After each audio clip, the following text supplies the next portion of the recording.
and TikTok. YouTube. I'm just like, that? yeah, he said it. YouTube, man. He's sleepy, YouTube, my boy. Instagram, Facebook. Guys, welcome back to ShadowBuild. This is a long form. We're just gonna ask some questions. We finally got that hood off. So, what's going on? Give us a little update on what you got done today and yesterday you were working on. Yeah, yesterday I started working on removing the two molds, the one that we designed and had to sculpt. But then we had the mold on top of it that's gonna be making the replications. So we started doing that yesterday, just sanded all the edges so I can try to find a spot where I can separate the two kits. And today I was able to get it off. I didn't think it was gonna happen today because I was getting stuck many times, but it's off now. And well, we're ready to see what we need to do next. Patch any damages that came because there's a few small repairs that are needed. Once we get that done, we will go ahead and start prepping for the first body kit. All right, so we were working on other things here at the shop, right? Obviously, we do have our construction company, right? What do? You have a daily job? Yeah, so we have our construction company. We do restoration, repairs here in Vegas. So gotta go out, check out jobs, do estimates, get the guys ready, material, stuff like that. Sometimes I am on the field, so that's when you guys don't see me doing any content, especially long form, because I'll be on the field. We're doing drywall, painting, flooring, stuff like that. But that's what we do in the daytime. And at first, when we started, we used to only work on the truck at nighttime. Literally come home, finish up estimates. That would be about 10 o'clock at night. And then after that is when I would be able to come out, which was outside on the driveway, start working on the truck. But I had to roll up by 6 o'clock to go to construction. So now we have the truck inside where I can make sure that everything's a little bit more precise. Because at the time when that was at nighttime in the driveway, we were taking the same truck that we were building on to work. Because that was our dedicated work truck. But now we brought it in here so we can sculpt everything perfect, get all the jams right, all the gaps are like an 1/8 inch all the way around.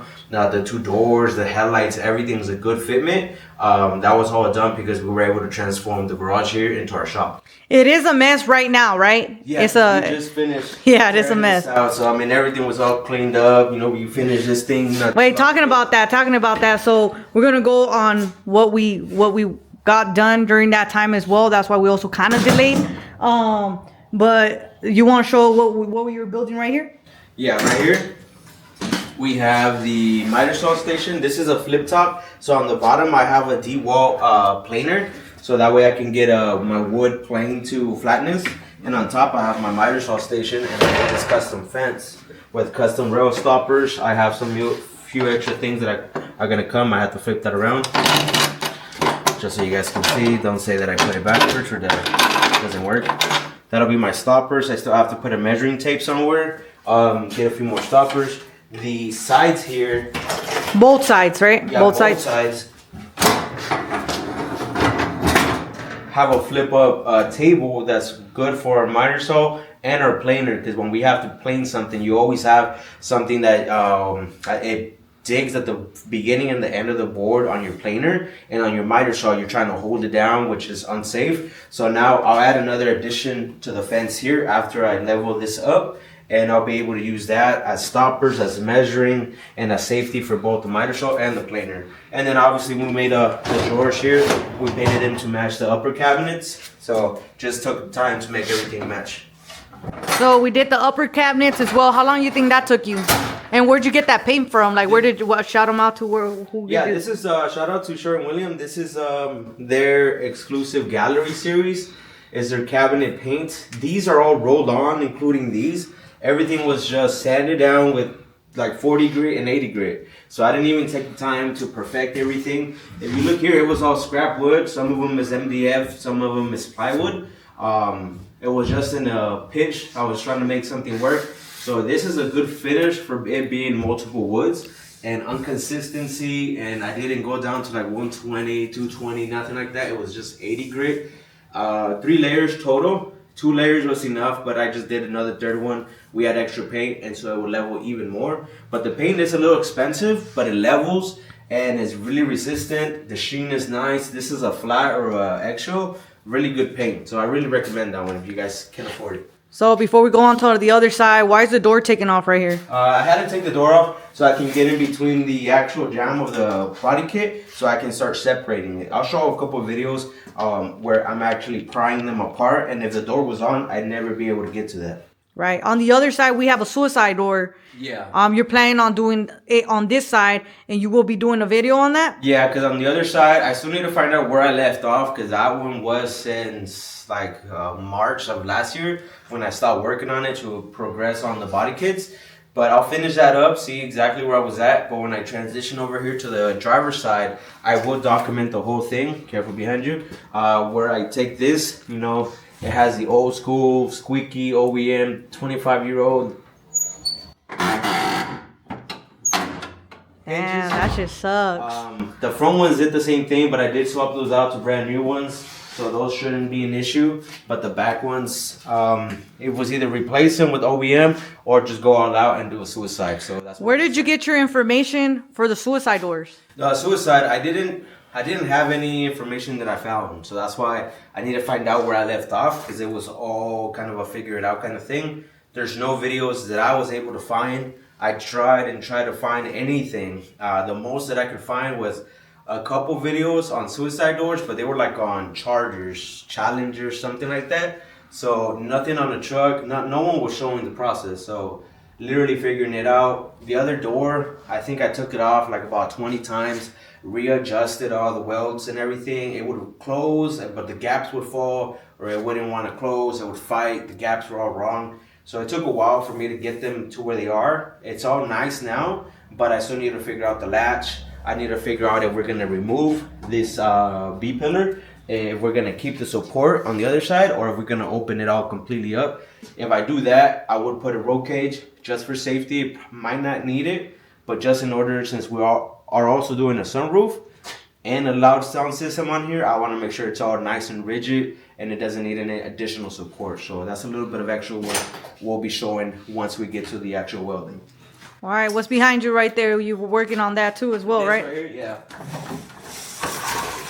Like I said, right now we got a bunch of mess right now because we just broke off the kit. Mentioned, I was literally just pulling this apart, so the body kit just came off 5 minutes ago. So everything's on the ground. Previously, my girl wasn't in here because of all the fiberglass I was cutting into. Everything was in the air. The paint booth was on, so you guys wouldn't have been able to hear us. But here, I should be okay with the track. How I can show. If you guys check out our page, you'll be able to see this one as well, how we build it. Yeah, as you guys can see, there's a little bit of trash on the ground. I have the broom right here, and I could have swept it, but I wanted to show you because this is what we'll make another video so when it's cleaner. Yeah. But just explain it a little briefly. One of the reasons I made it though is what I was trying to say is there was a little bit of trash, something minor as hell on the ground, and my welding tank tipped over and fell on an actual Harbor Freight welding cart. So, and it broke my previous setup that I had. So I went all out and I created this. This will hold the tank from tipping over. So I custom made these out of butcher block.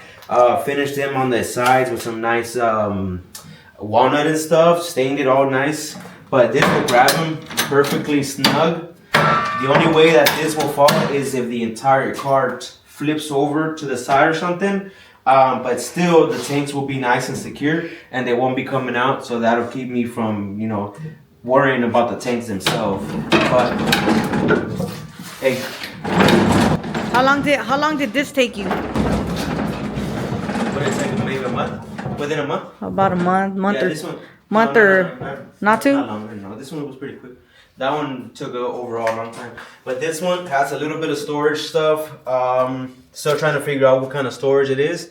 I have some extra parts because I'm trying to set it up exactly how I'm going to use it. This one is a multi-welder. It's plasma, stick, and TIG. But I'm not going to use any of the other features except for the plasma. So once I set it up, this will be my dedicated plasma gun, so I can do some cutoffs. And I'll have it wired up with whatever tank I have for it. This will be my dedicated aluminum and steel TIG machine. So once I set it up, I have some magnetic clamps for the grounds and stuff like that. I'll wire that one down, and then I also have this one that's my dedicated MIG.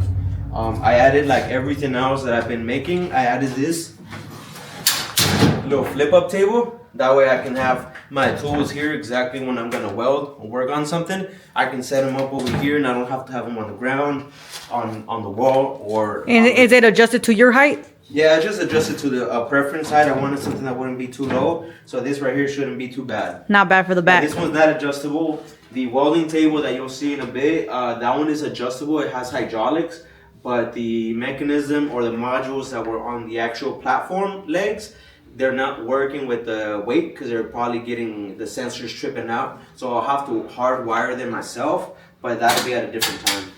All right, we're gonna keep moving on. So when we did get this truck inside, what did you have to invent? Because this truck was sitting on 40s, right? Yeah, so it already has a 6-inch lift because it was on 40s. When I bought it, it was on like 35s.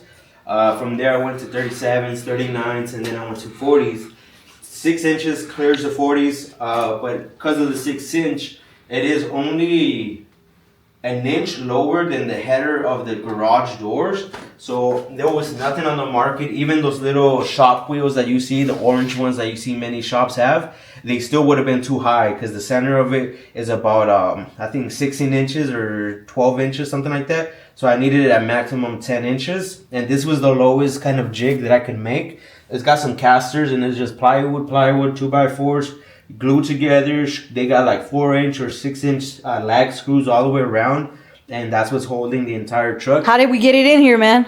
What we did is I had to make I welded a temporary bumper, but I had it fully welded into this truck, and it was just a push bar. And then I had my work truck that has a service body on it, and that one has a push bar bumper as well, but on reverse. So I had to have that truck reverse push this truck into the garage. So while this truck was going up on these little casters on our driveway that is at a pitch, my reverse truck had to be pushing it in reverse until it made it just over.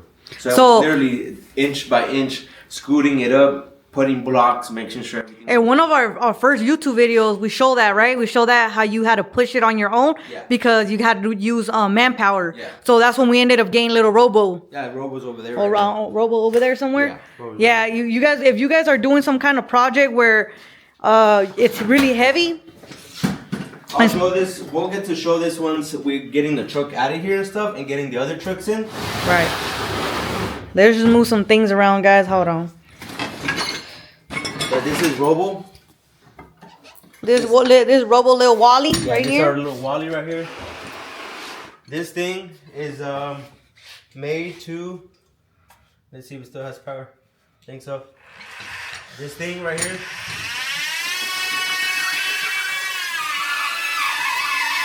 This little tool is made to move trailers around. It's like, I guess if you're in a storage area, you could hook it to your hitch, pick up the trailers. It's supposed to be rated for like 15,000 pounds or something like that.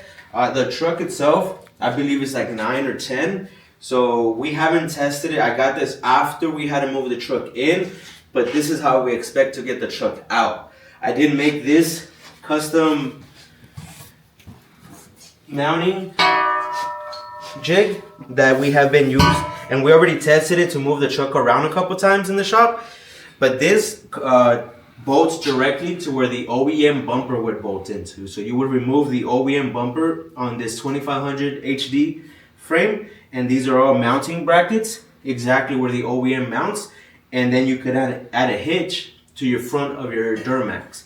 Then you'll be able to transport your Duramax around the shop with this. And it's supposed to be able to have some sort of smart braking or something. So if it's at a pitch downhill, it won't allow it to run off. So it's supposed to automatically apply brakes as you're going down. How much you think how much did you get that for? Like $7,000. Damn. Yeah, that was. I mean, it's 7, but like it's still useful in case you do move kind of like a trailer, some crazy shit. And not to blow out your back, because 1 or 2 times the very first time that we pushed a truck in the shop by myself, I ended up blowing out the corners of the bedsides here. Because I was moving the truck, scooting it around, and I didn't notice that the edge caps, ran into the wall. You can see. And we had already. Yeah, you can see one of the holes. We had already done them, huh? Yeah, we had already been finished up, and one of them ran. Well, both of them, one there, one's right there, and one of them is somewhere behind else, the plywood. yeah. But it destroyed the end caps. So because of that, we managed to get it in that time, and a couple other times we were able to move it. But we noticed that we're gonna end up hurting ourselves because this is a heavy ass truck. Yeah. So I had to invest on this. I had no other option. There's some other options that are like $2,000, $3,000, but I think some of them are like engine powered, so you need to put like gas and start them up, or they're just really big. They were cheaper, but really, really big. So this one I got it because I'll be able to, once I get a platform for my bandsaw, I'll be able to tuck this one, park it underneath. Oh, that's cool. So I'll literally just park it in there underneath, power it on, drive it out of there. Okay, all right, guys. So let's keep moving on, so you guys can keep seeing what we talking about. We did keep the same lines, right? Yeah. Of the old school truck. Yep. All the way down here, if you guys could see. If you guys have been checking out and being one of our followers, you guys know what we're talking about, right? Yeah, these body lines right here, we ran them all the way across, all the way behind. And where you'll be able to put the 2026 tail lights, you'll see the body lines wrap all the way around. So that's here. Yeah. Goes all the way to the front. And then it'll meet at the front of the body kit. All right, let's talk about this engine and stuff like that, bro. What's going on? What's going on right here? This is the first time in a year and a half that I get to see the Duramax. And I'm like, literally, I haven't seen it in over a year. And there's so much room in here. You could probably hide an 80 millimeter, 100 millimeter turbo in here if you wanted to. If you have a 6.0, you could probably have like an 8.1, a big block. You could probably have a supercharger and still tuck it underneath the body kit. Because the body kit is still about an inch or two higher than this bar right here. Because that's what it was sitting on. And then the contours of the body kit. So there's going to be plenty of room for you guys to fabricate whatever it is that you guys want. Turbos, high stack, high ram intakes, whatever it is you guys want. As you guys can see, I mean, you guys can get an idea. The cap of the coolant here and for the power steering are 3 inches below the frame here, which was our temporary frame for us to mold and sculpt everything.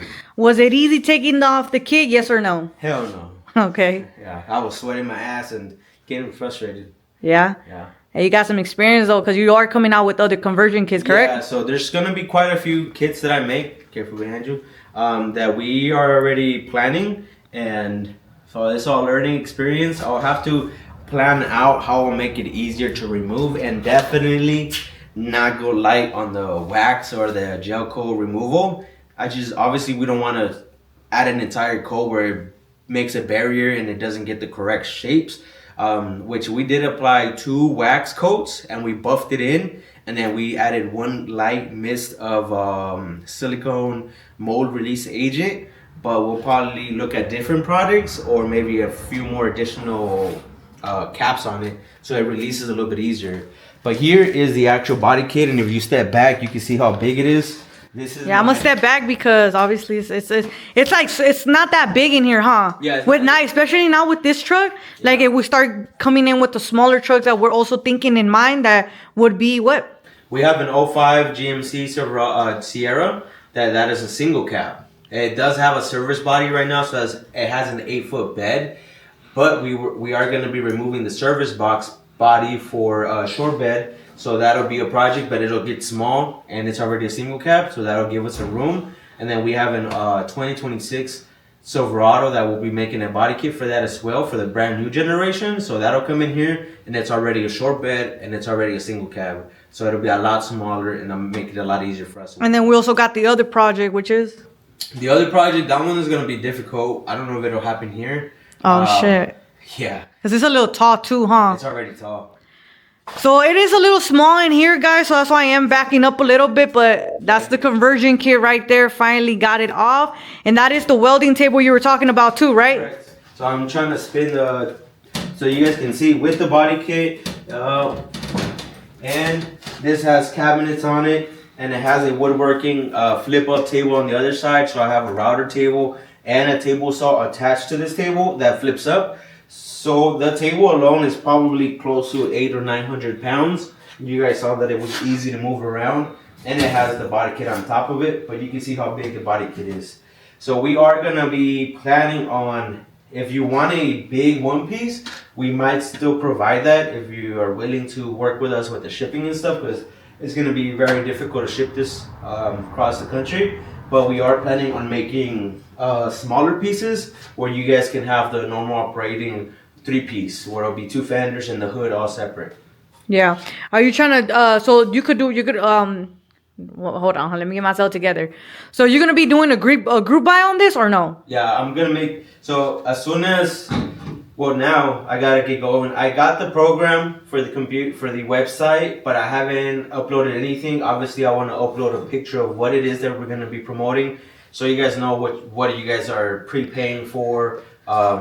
To see if even if especially like they want to get a little preview. Exactly. Like what we want to do is give you guys a little preview and put it onto another car so you guys have a little show and like it if you guys like it, you know. Yeah. Obviously, we have a lot of people that already been supporting for a long time, and they're like, we get it, we know what we're seeing. They saw it before we started the mold. Yeah. And they seen those videos where we took hours and days block sanding it to as close as. I mean, there was a video where I did like 8 layers in one, well, it was like 1 week. I did 8 sprays of primer, let them flash. I came back, just sanded it down for adhesion, and added 12 layers of primer so that I could build it up very, very thick, which it's only millimeters thick, but you'll be able to see it on the videos. And then we block everything. So we blocked the truck a couple times. We did foam sanders, power sanders, and then at the very end, we came in with acrylic sanders to make sure it's all dead flat. All right, so a couple last questions here. So tell us exactly what this kit has, and you're offering the public to the body lines, to what kind of headlights you drawing on them. What is exactly that this body kit you're selling to the public that they're like, this is different? Yeah, so this will be able to transform your 99 to 2007 Silverados or GMC into a 2026 Silverado. And this right here is the Silverado lineup. It is currently just the 1500 platform, but we are producing, as soon as we make the first kit, this is the mold for the 1500. We'll pop this out and make the first batch. We'll make 2 kits for the very, very first batch. We'll make 2 of them. One is gonna go on the truck.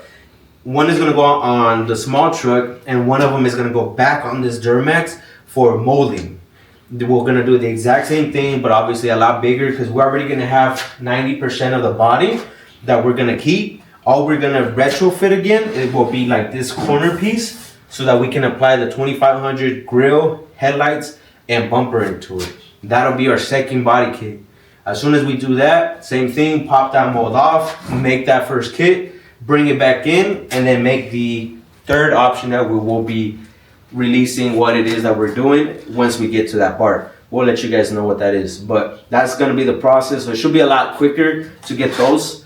It took a long time for us to get all the body lines to match the truck. That's what took so long. And we also had to take off or put more. It was like the idea behind this was never for us to mass produce, right? Yeah, we didn't start with that. We didn't start planning it out. That's why I know that once we make the other kits, I'll make my flanges maybe already on the truck, on the body kit, so that it's easy to just remove it all as one.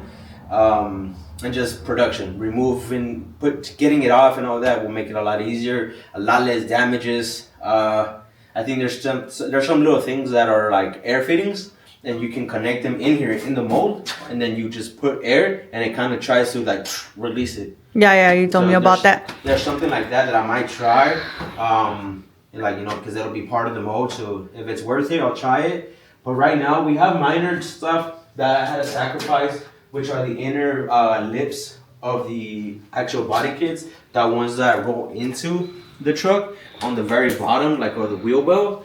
But some body kits don't even have it. I was trying to incorporate it, but I had to sacrifice them in order to get the entire kit out. But those are easy fixes. I do have one of these corners, which is this one, that I was actually over digging or over grinding, and I do need to rebuild like this little section here. But for the most part, everything else is pretty easy, pretty easy to repair. So we're gonna be working on that as soon as we clean it up. Right now, I literally just tore stuff off. So this is where you could just see here. This is a little bit of drywall that was at one point of the mold. And you can see where one side was where we were previously at on design, and then our top coat would be where we revised it.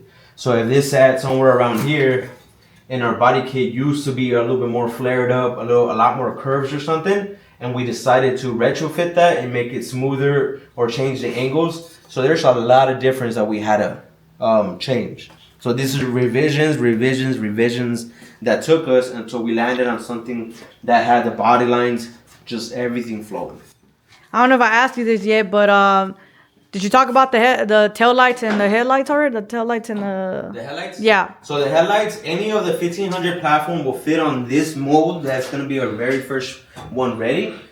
The 1500, whether it's 6 cylinders, 8 cylinders, the mini Duramax, the big Duramax. Oh no, not the big Duramax. But any of the 1500 platform will fit on here. You guys can get the halogen, the LEDs, custom ones, whatever you guys want to mock up. Any grill that's on the 1500 will fit on here. The next one will be the 2500. Then you'll be able to mock up any headlights you want. The tail lights are going to be all the same for all the builds that we provide. If you look at all the trucks, they basically have the exact same tail lights, whether it's the 1500, 25, or even the 3500s, all have the exact same tail lights. So we're not making any different bed size for this lineup. Okay, did we talk about the body lines? How did you come up with the body lines? Like, did you take off some, or they're just exactly like the last generation? No, there's nothing that was nothing was already perfect like that. So there's a big line that you see going around. I don't know if you can see that line. Yeah. Okay, so that one, on the new ones, there's like on the hood, it literally swings up, and then there's like a little pinch on the door. Obviously, this door doesn't have that. It's smooth in the front. So that pinch that was in the middle of the fender as well, we had to revise it, change it from the front, and then bring it all the way to the top here, so it would blend back into the truck and give it a nice smooth transition. The only body line that we had to create was this one right here. As you can see, this dip or this fold or this wrinkle, whatever you want to call it, we brought it into the body kit, which will be that back corner that you see over there. Right. You see it? Yeah, I can see it. So that is where it dies off. Obviously, we don't need it in the front because the front is a little bit smoother, like that wolf fang or something that they call it. But I also incorporated the old school HD fender flares. So on the old school first generation Silverados, these trucks had a big plastic fender flare. So I got that piece, I molded the size and the curvature of it, and I added it to this body kit. So it has a mixture of old school and new school. All right, for sure. So what kind of platforms you got going right now? Where can they find ShadowBuild at? You guys can find it on YouTube, Instagram, YouTube, and TikTok. YouTube. I'm just like, that? yeah, you said it. YouTube, man. You sleepy, YouTube, my boy. Instagram, Facebook, and Instagram. What the hell? TikTok is our strongest platform. We are growing on YouTube, Instagram, and Facebook. We just opened it like a couple months ago. They slowly, surely, but going. Yeah. But we are trying to get monetized in order for us to reach a lot of more people for that group buy again, and just for extra molds. And just for the support, if you guys want to support, there's a lot of hard work behind this. We're also doing the suicide doors like we said, right? Yeah, we're still going to be working on that. And full custom audio, upholstery, some wiring, full panoramic sunroof, or maybe just a stationary glass on the top, depending on which way we go. But we're going to go a little crazy with it.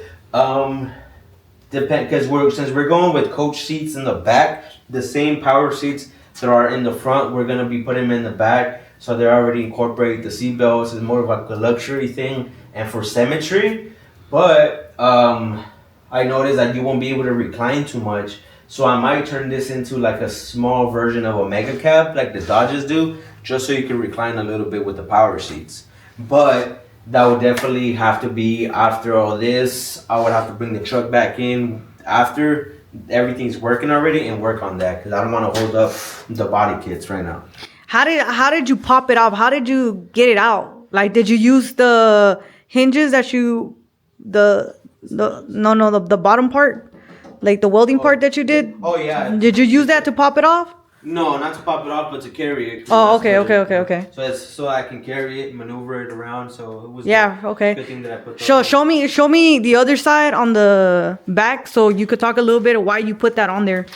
Oh, okay. The handles. Yeah, exactly. Yeah. So what she was just asking right now is I incorporated these little bar and handles. They do two things. This one bar keeps this long one, and then this corner will keep it from wanting to twist because you won't be able to twist the iron that easily. So I don't want to pop it off and it's perfect, and then if I sit it down somewhere that's uneven and it starts to twist, that'll mess up the entire body kits that we produce from here. So for that I created this, but it also works as handles. So when I go to pop it off, it doesn't help to like remove it, but once I pry it off, I'll be able to get this to store it, to like maneuver it around the shop. And with the body kit, with the front hood, it helped a lot today. Because I was able to, it has 4 of them. So I was able to grab the bottom one so I can maneuver, and the top one so I can adjust. And then got it on the table. All right. So that helped quite a bit. So you think that the back ones are going to be way easier than the front one? Maybe once, now that I know what I had to do with the fronts, maybe. You think you should have did the back first before you hit the front? Or what?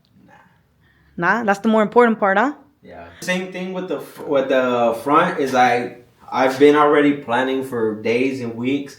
Like if I'm gonna have a sacrificial, something that I need to sacrifice, it'll be this inner ledge or flange that I put on here. The people that we plan to collaborate with that are gonna be doing a mass production of these body kits after we do the group buy, they have an entire shop facility and they can mass produce this on a daily basis.